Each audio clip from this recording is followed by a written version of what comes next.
Sa kabila ng mainit na panahon, ilang bahagi ng bansa ang nakararanas ng biglaang pag-ulan.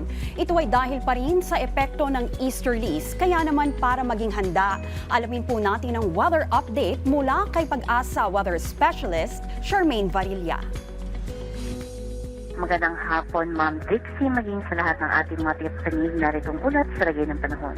Sa kasalukuyan, umiiral pa rin ang easterly sa buong bansa at magdudulot pa rin yan ng mga pag-ulan at pagkidlat, pagkulog sa may Dinagat Island, Surigao del Norte, Surigao del Sur at Davao Oriental. Dito sa Metro Manila naman at nalalabing bahagi ng ating bansa, asahan pa rin natin yung tsansa ng mga pulo-pulo at mga panandaliang mga pagulan, pagkidlat at pagkulog, lalong-lalo na nga sa hapon.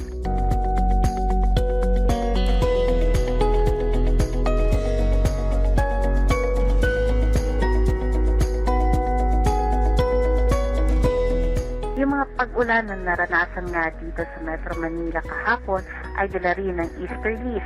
At maging sa may Sultan Kudarat kung saan nagkaroon pa nga tayo ng recorded ng mga hailstone, yan po ay dala ng easterlies. Kung baga yung pagiging mainit at maalinsang panahon, yan yung natufuel para magkaroon tayo ng mga ganitong sistema. Lalong-lalo na sa hapon na kung saan nakaipon na nga ng sapat na moisture yung ating kalangitan.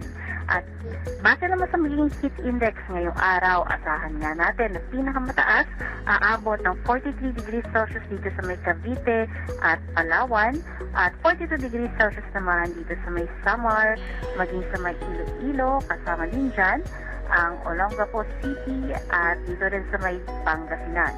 Sa Metro Manila, asahan din natin na yung heat index ay maglalaro mula 40 to 42 degrees Celsius. Para naman sa magiging lagay ng ating dam,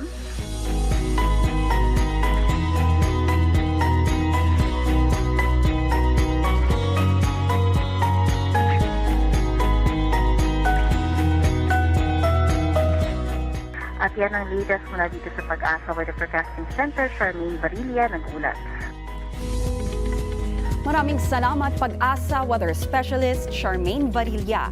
At yan ang update sa mga oras na ito muli sa pabago-bagong panahon maging listo dahil ligtas ang may info.